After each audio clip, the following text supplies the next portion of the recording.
ಒಕ್ಕಲಿಗ ಸಮುದಾಯ, ಮೂಲ ಮತ್ತು ಪರಿಚಯ. ಒಕ್ಕಲಿಗರು ಕರ್ನಾಟಕದ ಪ್ರಮುಖ ಹಾಗೂ ಪರ ಕೃಷಿಕ ಸಮುದಾಯಗಳಲ್ಲಿ ಒಂದಾಗಿದ್ದು, ವಿಶೇಷವಾಗಿ ದಕ್ಷಿಣ ಕರ್ನಾಟಕದಲ್ಲಿ ಬಹುಸಂಖ್ಯೆ ಹೊಂದಿದ್ದಾರೆ.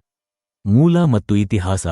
ಒಕ್ಕಲಿಗ ಎಂಬ ಪದವು ಒಕ್ಕಳಿ ಅಥವಾ ಒಕ್ಕಲಿಗ ಎಂಬ ಕನ್ನಡ ಪದದಿಂದ ಬಂದಿದೆ. ಇದರ ಅರ್ಥ ಕೃಷಿಕ ಅಥವಾ ಭೂಧಾರಕ. ಇವರು ಇತಿಹಾಸದಿಂದಲೂ ಭೂಮಿ ಹೆಬ್ಬಾಗೆಯವರು ಹಾಗೂ ಕೃಷಿ ಪ್ರಧಾನ ಜೀವನ ಶೈಲಿಯವರು. ಪುರಾತನ ಯುಗದಿಂದಲೂ ಇವರ ಉಪಸ್ಥಿತಿ ಕಂಡುಬರುತ್ತದೆ. ರಾಜಕೀಯ, ಧಾರ್ಮಿಕ ಹಾಗೂ ಸಾಂಸ್ಕೃತಿಕವಾಗಿ ಹೆಚ್ಚಿನ ಪ್ರಭಾವ ಹೊಂದಿದ ಸಮುದಾಯ. ಪ್ರಮುಖ ವಾಸಸ್ಥಾನಗಳು ಮಂಡ್ಯ, ಹಾಸನ, ರಾಮನಗರ, ಮೈಸೂರು, ಬೆಂಗಳೂರು ಗ್ರಾಮಾಂತರ, ತುಮಕೂರು ಮುಂತಾದ ದಕ್ಷಿಣ ಕನ್ನಡ ಜಿಲ್ಲೆಗಳಲ್ಲಿ ವಾಸ. ಕೆಲವೊಂದು ಉಪವರ್ಗಗಳು ಆಂಧ್ರಪ್ರದೇಶ, ತಮಿಳುನಾಡು, ಮಹಾರಾಷ್ಟ್ರದಲ್ಲಿಯೂ ಕಂಡುಬರುತ್ತವೆ.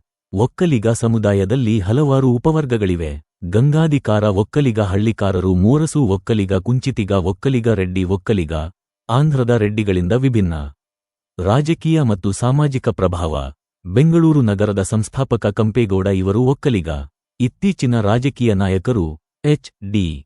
ದೇವೇಗೌಡ, ಕುಮಾರಸ್ವಾಮಿ ಮುಂತಾದವರು. ಸಾಂಸ್ಕೃತಿಕ ಕೊಡುಗೆಗಳು. ವೀರಶೈವ ಧರ್ಮ, ಜಾತ್ರೆಗಳು, ಹೊರಟ ಮಹೋತ್ಸವಗಳುಗಳಲ್ಲಿ ಸಕ್ರಿಯ ಭಾಗವಹಿಸುವವರು. ಕನ್ನಡ ಸಾಹಿತ್ಯ, ನಾಟಕ, ಚಿತ್ರರಂಗದಲ್ಲಿಯೂ ಕೊಡುಗೆ ನೀಡಿದ್ದಾರೆ.